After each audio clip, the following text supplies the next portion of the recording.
जियो के आने के बाद जहां बाकी टेलीकॉम कंपनीज ने घुटने टेक दिए थे, वहां अकेला एयरटेल ही था जिसने जियो वेव का डटकर मुकाबला किया। ये वो समय था जब ना तो बीएसएनएल के लिए सरकार का सपोर्ट काम आया और ना ही यूके की one of the largest company होने के बावजूद वोडाफोन सरवाइव कर सका। ऐसे में सबको लगा कि एयरटेल भी जियो की उस आंधी को ज्यादा समय तक नहीं झेल पाएगा। लेकिन जब किसी कंपनी का फाउंडर सुनील मित्तल जैसा इंसान हो तो वो भला डूब कैसे सकती है। हाय व्यूवर्स, कैसे हो आप सब लोग। आई होप आप सब लोग अच्छे होंगे। तो बने रहना मेरे साथ लास्ट तक, वीडियो को एंड तक देखना। बड़ा मजा आने वाला, बड़ा इंटरेस्टिंग वीडियो होने वाला है। और वीडियो में आज हम जानेंगे सुनील मित्तल के बारे में। आप लोगों को, बहुत से लोगों को पता ही नहीं होगा सुनील मित्तल कौन है, तो मैं आपको बताता चलता हूँ। सुनील मित्तल है एयरटेल कंपनी के फाउंडर यानी कि मालिक, जिनकी एयरटेल कंपनी है। एयरटेल के तो आपने नाम सुना ही होगा। अधिकतर लोगों के पास एयरटेल की सिम होती है, एयरटेल यूज़ करते हैं। तो आज हम इनके बारे में जानेंगे, कैसे एक साइकिल की शॉप से और एयरटेल तक का सफ़र इन्होंने किया और एयरटेल को उस दौर के अंदर भी खड़ा रखा, जिंदा रखा, जिस टाइम के अंदर जियो की आंधी चल रही थी। जिस टाइम के अंदर जियो की आंधी में वोडाफोन जैसी कंपनियां उड़ गई थी और बीएसएनएल का कोई नाम पता नहीं था, ख़त्म हो गया था बिल्कुल। फिर भी एयरटेल जिंदा रहा, जीवित रहा और खड़ा रहा, डटकर मुकाबला किया।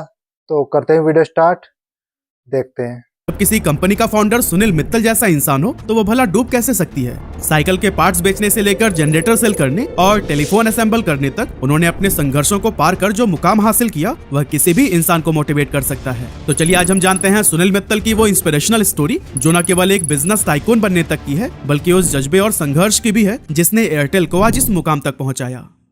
तो दोस्तों, सुनील मित्तल की कहानी स्टार्ट होती है 1957 से, जब कांग्रेस पार्टी के जाने माने नेता और सांसद सतपाल मित्तल के घर एक बेटे का जन्म होता है, जिसका नाम रखा जाता है सुनील भारतीय मित्तल। अब फैमिली बैकग्राउंड को जानकर आपको लग रहा होगा कि सुनील की लाइफ कितनी आसान रही होगी ना, लेकिन रुकिएगा, क्योंकि उन्हें अपने लाइफ के हर स्टेज पर ऐसे ऐसे प्रॉब्लम्स का सामना करना पड़ा कि शायद कोई और होता तो हार मान लिया होता। असल में सुनील मित्तल ने अपने लिए एक अलग ही सपना देखा था। वो पापा की तरह एक पॉलिटिशियन नहीं बल्कि बिजनेसमैन बनना चाहते थे। इसीलिए 1976 में पंजाब यूनिवर्सिटी से ग्रेजुएशन करने के बाद सिर्फ 18 साल की उम्र में उन्होंने अपना पहला बिजनेस शुरू कर दिया।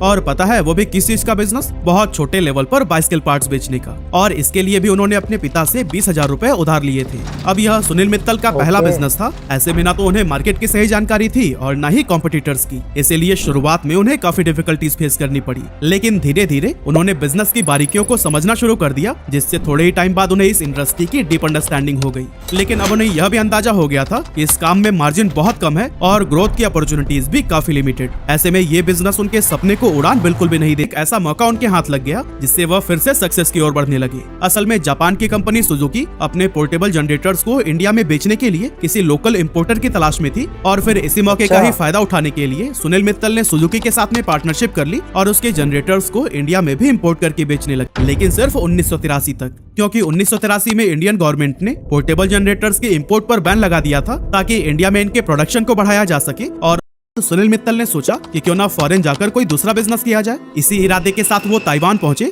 जहां उन्होंने देखा कि लोग यहां पर पुश बटन वाले टेलीफोन का यूज कर रहे हैं, जबकि इंडिया में उस टाइम सिर्फ रोटरी डायल फोन का ही इस्तेमाल होता था। अब यहीं से उन्हें एक नया बिजनेस आइडिया भी आया, इस नई टेक्नोलॉजी को इंडिया से भी रूबरू कराया जाए। इसीलिए 1984 में सुनील मित्तल ने ताइवान की कंपनी किंगटेल से पुश बटन फोन्स को इंपोर्ट करके उन्हें इंडिया में असेंबल करना शुरू कर दिया। और दोस्तों, जब कुछ टाइम के बाद इसकी डिमांड खूब ज्यादा बढ़ गई तो उन्होंने सोचा कि क्यों ना हम खुद ही इसकी मैन्युफैक्चरिंग करें। पुश बटन वाले फोन्स को मैन्युफैक्चर करने लगे।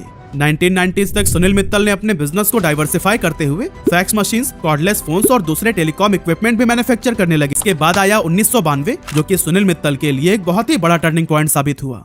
एक्चुअली सुनील मित्तल एक फैमिली वेकेशन पर थे, तब उन्हें पता चला कि भारत सरकार प्राइवेट प्लेयर्स को भी मोबाइल टेलीफोनी बिजनेस में इनवाइट कर रही है। ये सुनते ही सुनील मित्तल ने ठान लिया कि उन्हें ये लाइसेंस हर हाल में चाहिए। कमाल की स्ट्रैटेजी बनाई और फ्रांस की एक जानी मानी टेलीकॉम कंपनी विवेंडी के साथ में पार्टनरशिप कर ली, यानी कि बीसीएल को एस्टेब्लिश किया और 1997 में एयरटेल के नाम से दिल्ली में अपनी मोबाइल सर्विस लॉन्च कर दी। एयरटेल ने कुछ ही सालों में जबरदस्त ग्रोथ देखी और भारत की ये पहली टेलीकॉम कंपनी बनी जिसने 2 मिलियन मोबाइल सब्सक्राइबर्स का माइलस्टोन अचीव किया था। पर क्या ये जर्नी सच में ही इतनी स्मूथ रही थी? बिल्कुल नहीं। असल में एयरटेल के शुरुआती दिनों में सुनील मित्तल को कई सारी चुनौतियों का सामना करना पड़ा, जैसे कि टेलीकॉम सेक्टर में उनकी टेक्निकल एक्सपर्टाइज बहुत कम थी।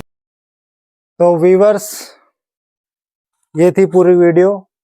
आई होप आप सबको अच्छी लगी होगी। कैसे एयरटेल एक साइकिल की शॉप से लेकर और एयरटेल तक का सफर सुनील मित्तल ने पूरा किया।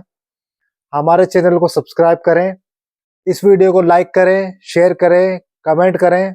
मिलते हैं नेक्स्ट वीडियो के अंदर, तब तक के लिए बाय बाय।